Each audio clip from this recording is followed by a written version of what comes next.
There are people who can't drink the water in their own country, and we're taking it from them. Welcome to WatchMojo UK, and today we're counting down our picks for the top 10 times TV hosts snapped. Well, apparently a third of the Britons didn't know where they were on the map. That could be ridiculous. Is the answer up the seat then? Yes, of course it is. Oh, for heaven's sake. Before we begin, we publish new content every day, so be sure to subscribe to our channel and ring the bell to get notified about our latest videos. For this list, we're looking at the times TV hosts completely lost it and threw professionalism and the fact that they were filming out of the window to express what they were truly feeling. Got a fave TV host outburst you remember? Don't be shy and let us know in those comments below. Number 10, Gordon snaps in jail. Gordon behind bars.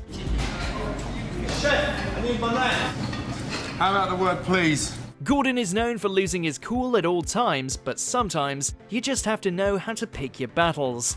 Inmate Renee Smith was just doing his job and tried to focus on keeping the kitchen clean. So when Gordon notices a dish has excess cooking juice, he spills it, which of course doesn't make Renee happy. Well, if it was me, I would have just tipped it in there, but Yeah, well, it wasn't you, it was me. Yeah. But when I'm in the middle of a conversation and you rudely interrupt me and say, cheers for that, Gordon. Yeah. Gordon went completely off on Renee and had a bit of a tantrum. Honestly, the one place he should keep his cool is around inmates. You guys are grown men. You have an amazing opportunity here to knuckle down and do something.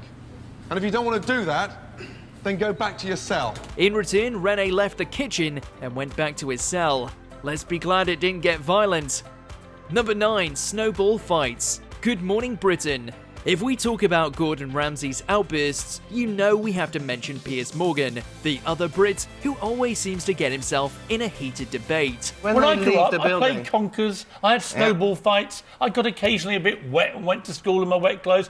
I didn't die. If you know Piers, you know he has strong opinions on, well, pretty much anything. So when schools across the country decided to ban snowball fights to avoid potential injuries, Piers had a lot to say on the topic. My daughter came out yesterday, 6 years old, and she just was so happy to Yes. be in snow. Yes, But old indeed. Killjoy Jez Wait. there, oh no, can't have you enjoying yourself. The banter went on for a couple of minutes, and Piers just couldn't believe the kids aren't able to enjoy a good old snowball fight when they're in the school.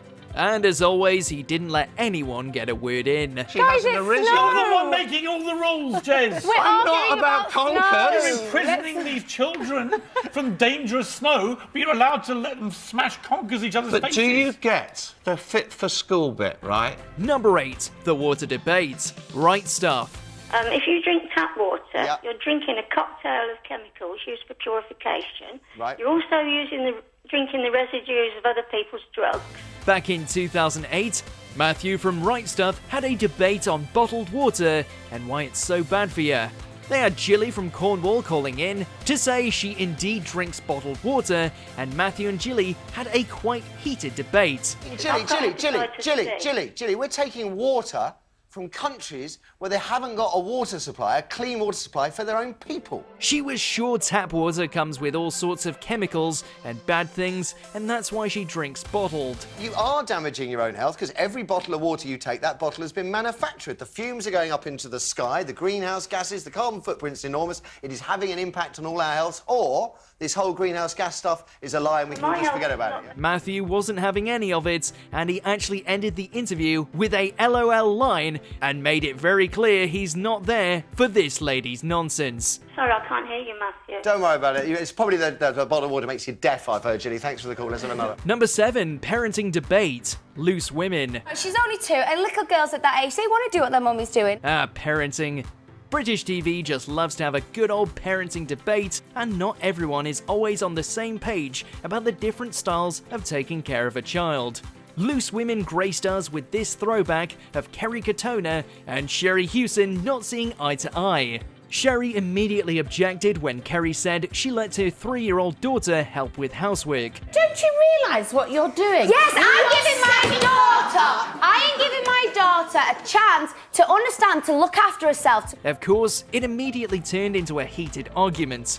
12 years later, Kerry appeared on the panel again after her break, and they were able to look back and laugh at the little outburst. Trollocs. Time out, we need a referee. Number 6, for heaven's sake. tipping point. When tipping point really becomes the tipping point. What is the name of the main peak and centrepiece of Holyrood Park in Edinburgh? Host Ben Shepherd had enough when a contestant called Owen made a silly mistake and answered a question terribly wrong. Owen said that if he'd been watching this at home, he'd be so angry at himself. So you've been to Arthur's Eat, you've walked up Arthur's seat, you've ignored what you've done, and you've gone with Arthur's table? Of course, Ben agreed, but he couldn't help but snap back when Owen dared to ask what the correct answer is. A very British way of losing your temper. I'm angry with you. Yeah. I'm angry with that. I mean, Is the answer Arthur's seat then? yes, of course it is. Oh, For heaven's sake. So if you're ever in a pub quiz and the question is, what is the main peak of Edinburgh's Holyrood Park, your answer should be Arthur's Seat. Number 5, That's My Set, The Jeremy Kyle Show. A talk show set kind of becomes their second home. It's where they spend most of their time, and if you're Jeremy Kyle, you're most likely stressing out there the most. So when one of the guests got angry after hearing his girlfriend's lie detector results, he ended up kicking the wall and putting his foot through it. Oh, great! At that time, Jeremy had enough and complained about people destroying his sets. Every single time I buy a new set, somebody destroys it! He really took that one to heart and looked completely heartbroken as he watched Adrian storm off. To make matters worse, Adrian was totally unapologetic about the whole thing. Number 4, Sharon Osbourne on Piers. I don't care what colour or what religion anyone is. Are you a nice person?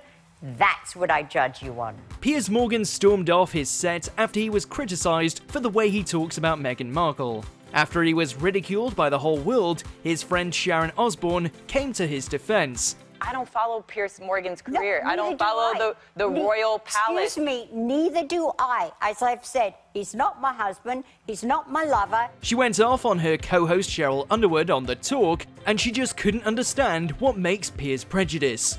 She pleaded with Cheryl to educate her, all while her co-host tried to find the right words. Tell me, when you have heard him say racist things, educate me, tell me. The event went viral, and she officially left the show shortly after. She later claimed she wasn't sufficiently prepared to have that kind of conversation and was thought as the sacrificial lamb. Well, what? We will be right Well, back. what? We have more topics, so don't go away. And I think we should stop this. Number 3, Simon's not having it. The X Factor. Meet Mason Noise. Get it? Mason Noise? The first audition I watched on Saturday, people had 10-minute slots, and I went to 47 seconds. He got just a little bit too cocky during his second audition, and it really didn't go down very well. You are 5 seconds away from getting thrown off this stage. Yeah, and I mean it. Mason invited everyone in the audience to film the show in order to show an unedited version because his first edition slot was cut too short. Of course, Simon wasn't having any of it and ended up cussing him out for daring to criticize the X Factor team. Why don't you shut up? This is about entertainment. Mason, why don't you shut Bringing up? entertainment back, bro. Lesson learned, don't come on and try to insult Simon's show if you want to make it through to the next round. First of all, apologise to these guys over there who spent hours editing your tape. Don't come on and insult my show and insult these producers. I ain't apologising. You're not going to apologise? No, why should I? Well, then go. Number 2, Eamon can't take it. This morning, Brits may not know their geography, but Eamon Holmes definitely does. Do you know where the 3 largest cities in the UK are on a map? It turns out lots of people don't, and Eamon doesn't think that's right. He actually called Jonathan Wilkes the R-word on national TV for not knowing the answer to that question. Don't be stupid. Don't be stupid. He later apologised for saying the word after people called in and said it was offensive. I'm just sorry to 3 or 4 of you who have got in touch this morning. Of course, that wasn't the only time Eamon took a stance on things. He also seems to think that no salesperson can actually do their job. Have you ever gone into a television shop and had somebody who works there actually know anything about the television that they're selling you? Because I haven't. Number 1, Adam Boulton loses it. Sky News. Don't keep saying what I think. This is live on television. No, don't keep telling me what I think. If there's one thing that can rile up us Brits, it's definitely politics. Especially if the exchange happens on live TV. Adam Boulton and Alistair Campbell had a classic debate about David Cameron, Tories and the like, and were unable to come to an agreement. Adam, you're obviously upset that David Cameron's not I'm Prime not Minister. upset. You are. You probably are. Don't keep casting aspersions on what I think. Calm down. Mainly because Adam kept interrupting Alistair every time he tried to make a point. But when Alistair said Adam's upset because David Cameron was not the Prime Minister, Adam completely lost the plot. You come on, you say no one won the election. No, don't. You talk to me. I'm fed up with you telling me what I think. He later admitted he regretted being so angry about the whole thing and admitted he showed more temper than what was necessary. Gentlemen, you're the one who cooked it up. You're the one who's cooked this up with Peter Mandelson. Let this debate carry on later. Do you agree with our picks? Check out this other recent clip from WatchMojo UK and be sure to subscribe and ring the bell to be notified about our latest videos.